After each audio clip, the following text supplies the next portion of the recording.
Hello students, நான் தான் உங்கள் தங்கிஷ்வாதி பேசுகிறேன். இந்த வீடியோவில் ஒரு சில பேர் பார்த்திங்கனாக்கா எக்ஸாமு எப்படி ஈஸியாக பாஸ் பண்ணும் அப்படின்ட்டு கேட்டிருந்தீங்க. இதில் ஒரு சில டிப்ஸ் நான் கொடுக்குறேன். இது வந்து 12th 10th எல்லா பசங்களுக்கும் தான். எந்த சிலபஸாக இருந்தாலும் இது பண்ணால் போதும். என்ஐஎஸ் மெயினாக இதில் பார்த்தீங்கன்னாக்கா என்ஐஎஸ்ஸை இந்த முதல்ல நீங்கள் புரிஞ்சிக்க வேண்டியது ஒன்று. நீங்கள் லெசனை நீங்கள் புரிஞ்சு படித்து அதுலேருந்து எழுதணும். ஏன்னா என்ஐஎஸை பொறுத்த வரைக்கும் அவங்க இன்டெக்ஸ் கொஸ்டின் தான் இந்த கேட்கணுன்ட்டு அவசியம் கிடையாது.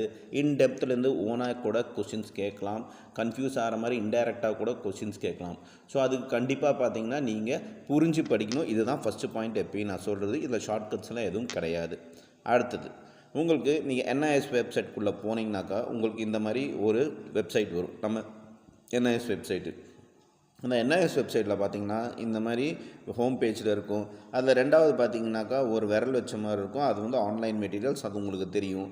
அது கிளிக் பண்ண உடனே பார்த்திங்கன்னா அடுத்தது இந்த மாதிரி ஒரு பேஜுக்கு போகும். அங்கே secondary, senior secondary, vocation course எல்லாமே வரும். இந்த பேஜ் டிஸ்பிளே ஆகும்.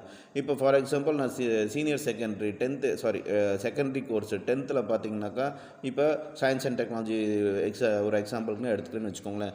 இந்த செகண்டரி கோர்ஸ் நீங்கள் கிளிக் பண்ணிங்கனாக்கா இந்த மாதிரி ஒரு எல்லா Hindi, English, social studies 10th இருக்க எல்லா சப்ஜெக்ட்ஸும் உங்களுக்கு ஓப்பன் ஆகும். இப்போ இதில் பார்த்தீங்கன்னா நீங்கள் சயின்ஸ் அண்ட் டெக்னாலஜி வந்து கிளிக் பண்ணிங்கன்னா இந்த மாதிரி ஒரு பிளாட்ஃபார்ம் ஓப்பன் ஆகும். இதில் மேலே பார்த்தீங்கன்னா சயின்ஸ் அண்ட் டெக்னாலஜிக்கு கீழே சிலபஸ் பைஃபுர்கேஷன் அப்படின்னு போட்டிருக்கோம், ஆஃப் SNT 212 அப்படின்ட்டு. ஸோ அதே என்னன்னாக்கா உங்களுக்கு என்னென்ன மெயினாக தேவை, அதாவது அந்த இதில் அந்த சப்ஜெக்டில் எது படித்தா போதும் தியரி எக்ஸாமுக்குன்ட்டு வருது. அதை நீங்கள் கிளிக் பண்ணணுன்னா இந்த மாதிரி தான் பேஜ் டிஸ்பிளே ஆகும். இதில் பார்த்தீங்கன்னாக்கா உங்களுக்கு மாடல்னு இருக்குது, TMA 40%, அப்புறம் பப்ளிக் எக்ஸாமுக்கு 60%. இது வந்து பர்சன்ட் தான் தவிர மார்க் கிடையாது. ஸோ உங்களுக்கு TMAக்கு பார்த்தீங்கன்னா மொத்தம் 13 லெசன்ஸ் இருக்குது. இதெல்லாமே TMAக்கு வந்து இதிலேருந்து தான் கேட்பாங்க கொஸ்டின்ஸு, அது உங்களுக்கு தெரியும்.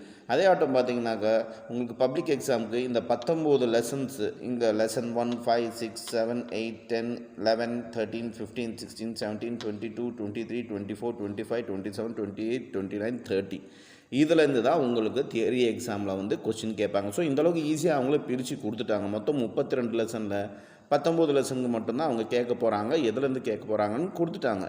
அது மட்டும் இல்லாமல் உங்களுக்கு மார்க் ஸ்கீமுன்ட்டு இருக்குது. அது பார்த்திங்கன்னா நீங்கள் அந்த இதுக்கு போய் பார்த்தா தெரியும். அந்த கொஸ்டின் சாம்பிள் அப்படின்ட்டு இருக்கும். அந்த கொஸ்டின் சாம்பிளில் போய் பார்த்தீங்கன்னாக்கா உங்களுக்கு தெரியும் அந்த மார்க் ஸ்கீமில் எப்படி மார்க்கு 1 மார்க் எத்தனை கொடுப்பாங்க, 2 மார்க்ஸ் எத்தனை கொடுப்பாங்க, 3 மார்க்ஸ் எத்தனை, 4 மார்க்ஸ் எத்தனை, அதே மாதிரி 4 மார்க்ஸ் எத்தனை வேர்ட்ஸில் எழுதணும், 5 மார்க்ஸ் எத்தனை வேர்ட்ஸில் எழுதணும், எல்லா டீட்டெயில்ஸும் அதில் கொடுத்துருப்பாங்க. ஸோ இந்தளவுக்கு தெளிவாக என்ஐஎஸில் கொடுத்துட்டாங்க ஆல்ரெடி. ஸோ இதில் ரகசியம் எதுவும் கிடையாது. இதில் பார்த்தீங்கன்னாக்கா ஸோ இதுதான் உங்களுக்கு இப்படி தான் படிக்கணும், இந்த விஷயம் படித்தா போதும். இது ஃபஸ்ட்டு டாபிக் நான் சொல்லிடுறேன். அடுத்தது என்ன பார்த்தீங்கன்னாக்கா எப்படி படிக்கணும் அப்படின்னா, இப்போ நீங்கள் ரிவிஷன் மோடில் இருப்பீங்க. ரிவிஷன் மோடுங்கும் போது நீங்கள் ஒவ்வொன்றா முதல்ல முக்கியமான டாபிக்ஸ் எல்லாத்தையும் படிக்க தேவையில்லை. இப்போ மெஷர்மெண்ட் இன் சயின்ஸ் அண்ட் டெக்னாலஜின்னு ஃபஸ்ட் லெசன் எடுத்துருக்கு 10th சயின்ஸ் அண்ட் டெக்னாலஜியில். இதில் அப்ஜெக்டிவ்ஸ்னு கொடுத்துருக்காங்க பாருங்கள், அது ரொம்ப முக்கியமான விஷயம். முக்கால்வாசி பேர் இது வந்து ஸ்கிப் பண்ணிடுவீங்க. அப்ஜெக்டிவ்ஸ்னால் இந்த லெசன் படித்த வாட்டி நீங்கள் என்ன புரிஞ்சிக்க போகிறீங்க அப்படிங்கிற ஒரு விஷயம் தான் இந்த அப்ஜெக்டிவ்ஸில் இருக்குது. அதுக்கப்புறம் பார்த்தீங்கன்னா இன்டெக்ஸ் கொஸ்டின் கொடுத்துருக்காங்க. அந்த இன்டெக்ஸ் கொஸ்டின்ஸ் எல்லாமே சின்னதாக இருக்கும். அந்த பேராகிராஃபில் இருக்கிறது தான் இன்டெக்ஸ் கொஸ்டின் இருக்கும். அதையும் நீங்கள் படித்து எழுதணும், ரொம்ப ஈஸியாக இருக்கும். மூணாவது முக்கியமான விஷயம் பார்த்திங்கன்னா இதில் உங்களுக்கு எல்லோ கலரில், ப்ளூ கலரில் எல்லாமே உங்களுக்கு பாக்ஸாக இருக்கும். என்ஐஎஸில் இது ஒரு பெரிய ப்ளஸ் பாயிண்ட்டு. இந்த பாக்ஸில் இருக்கிறது ரொம்ப முக்கியமான விஷயம். இதில் இருந்தும் கொஸ்டின்ஸ் வரலாம். அது ரொம்ப முக்கியமான விஷயங்களால தான் அது கொடுத்துருக்காங்க. அது முக்கால்வாசி பேர் ஒமிட் பண்ணிடுறீங்க, அது வேணான்னு விட்டுறீங்க. அப்படி பண்ணக்கூடாது. ஸோ இதுவும் முக்கியமான விஷயம். இதையும் நீங்கள் படிக்க வேண்டியது இருக்குது. இது ஒரு பாயிண்ட்டு. அப்புறம் கடைசியில் ஒவ்வொரு லெசன் முடித்த வாட்டியும் அழகாக பார்த்தீங்கன்னா வாட் யூ ஹேவ் லேர்ன்ட் அப்படின்னு போட்டிருக்கு. நீங்கள் என்ன இந்த லெசனில் படித்து முடிச்சதில் கற்றுக்கிட்டு இருக்கீங்க, அதுக்கு அர்த்தம் அதுதான். ஸோ பாயிண்ட் பை பாயிண்ட்டாக கொடுத்துருக்கீங்க. இந்த ரிவிஷன் பண்ணும்போது இந்த வாட் யூ ஹேவ் லேர்ன்ட்டுங்கிற விஷயத்தை நீங்கள் ரிவிஷன் பண்ணாலே உங்களுக்கு எத்தனை விஷயம் அந்த லெசனில் தெரியும், எத்தனை விஷயம் தெரியாதுன்னு ஆட்டோமேட்டிக்காக தெரிஞ்சிடும். ஸோ அதுக்கப்புறம் பார்த்திங்கனாக்கா உங்களுக்கு லென்த்னா என்ன, டைம்னா என்ன, இந்த மாதிரி ஒவ்வொரு விஷயம், மாஸ்னா என்னன்ட்டு எல்லாம் கொடுத்துருக்காங்க. இந்த மாதிரி ஒவ்வொரு சப்ஜெக்ட்டுக்கும் ஒவ்வொரு லெசனுக்கு கொடுத்துருக்காங்க. ஸோ என்ன லெசன் படிக்கணுமோ அது மட்டும் நீங்கள் பொறுமையாக படிச்சுட்டு இந்த மாதிரி நான் சொன்ன மாதிரி நீங்கள் ரிவைஸ் பண்ணிங்கன்னா ஆட்டோமேட்டிக்காக பார்த்தீங்கன்னாக்கா உங்களுக்கு நல்ல மார்க்கே வரும். இது ஒன்று. இன்னொன்று, தியரி பேப்பரில் பார்த்தீங்கன்னாக்கா ஃபுல்லாக எழுதணும். பேப்பர் ஒரு 30 பக்கம் கொடுக்குறாங்கனாக்கா 30 பக்கம் முடிகிற மாதிரி எழுதணும். அதுக்கு நீங்கள் இப்போ என்ன பண்ணணுன்னாக்கா ஆச்சு, இன்னும் 30 நாள் 40 நாள் இருக்குது. இன்னமும் டைம் இருக்குது. இப்போயே டைம் டேபிள் போட்டுக்கோங்க. ஒரு நாளைக்கு எத்தனை மணி நேரம் படிக்க போகிறீங்க, அந்த எத்தனை மணி நேரத்தில் எந்த லெசன் நீங்கள் ஃபஸ்ட்டு 1 மணி நேரத்தில் படிக்க போகிறீங்க. அந்த 1 மணி நேரத்தில் இப்போ இங்கிலீஷ் அப்படின்னாக்கா இங்கிலீஷில் என்ன படிக்க போகிறீங்க, போயமா இல்லை கொஷின் ஆன்சர்ஸா, அதை எழுதி பார்க்கணும். அப்புறம் கிராமரில் என்ன படிக்க போகிறீங்க, லெட்டர் ரைட்டிங்கா இல்லை என்ன சென்டென்ஸாக, இன்டைரக்ட் ஸ்பீச்சா, இந்த மாதிரி ஒவ்வொரு லெசனுக்கும் ஒவ்வொரு சப்ஜெக்ட்டுக்கும் நீங்கள் அடுத்த 40 நாளைக்கு ஒரு நாளைக்கு நீங்கள் 4லேருந்து 5 மணி நேரம் கண்டிப்பாக குறைஞ்சபட்சம் படிச்சாகணும். ஞாபகம் வச்சுக்கோங்க, குறைஞ்சபட்சம் படிச்சாகணும். அதிகபட்சம் படிச்சிங்க ரொம்ப நல்லது. படிக்கிறது மட்டும் இல்லை, எழுதி பார்க்கணும். ஸோ இந்த மாதிரி ப்ராக்டிஸ் பண்ணுங்கள். ஷெட்யூல் போடும், இது பேர் ஷெட்யூல். ஸோ முதல் 2 மணி நேரத்துக்கு, முதல் 1 மணி நேரத்துக்கு என்ன சப்ஜெக்ட் படிக்கிறீங்க, அடுத்த 1 மணி நேரத்துக்கு என்ன, அடுத்த 1 மணி நேரத்துக்கு என்ன, இந்த மாதிரி நீங்கள் பிரித்து படிக்கும்போது ஆட்டோமேட்டிக்காக உங்களுக்கு ரிவிஷன் முடிஞ்சிடும். அதுவும் இல்லாமல் முக்கியமானது மட்டும் படிச்சுட்டு நீங்கள் போயிட்டே இருக்கலாம். எழுதி பாருங்கள். இன்னொரு மெயினான விஷயம், ஸ்டாப் கிளாக். எல்லா கையிலையும் மொபைல் இருக்குது, அதில் ஸ்டாப் வாட்ச் இருக்குது.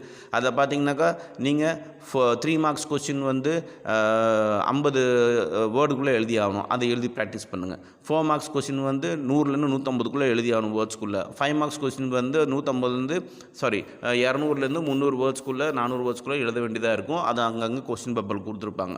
ஸோ இதெல்லாமே நீங்கள் எழுதி டைமிங் ப்ராக்டிஸ் பண்ணால் தான் எக்ஸாம் ஹாலில் போயிட்டு உங்களுக்கு டைமிங் மிஸ் ஆகாது. எழுதுறதுக்கு அழகாக டைம் இருக்கும். 3 மணி நேரம் எக்ஸாம்னாக்கா முதல்ல 15 நிமிஷம் கொஸ்டின் பேப்பர் படிக்கிறதுக்கு சரியாயிடும். கடைசி 15 நிமிஷம் ஆன்சர் ஷீட் வந்து படித்து பார்க்குறதுக்கு, ரிவைஸ் பண்ணுறதுக்கு சரியாயிடும். ஸோ இருக்கிறது கையில் 2.5 மணி நேரம் தான். ஸோ தியரி சப்ஜெக்டில் நிறைய எழுத வேண்டியது இருக்குது. 30 பக்கம் கொடுத்தாங்கனாக்கா அந்த புக்லெட் ஃபுல்லாக நீங்கள் எழுதி தான் ஆகணும். முக்கியமான விஷயம் எல்லாமே ஹைலைட் பண்ணி தான் ஆகணும். அழகாக நீங்கள் கோடு போட்டு அதை வந்து ஹைலைட் பண்ணி ஆகணும். ஸோ இந்த மாதிரி விஷயம் எழுத்து மெயினாக ஹேண்ட் ரைட்டிங் ரொம்ப நீட்டாக இருக்கணும்.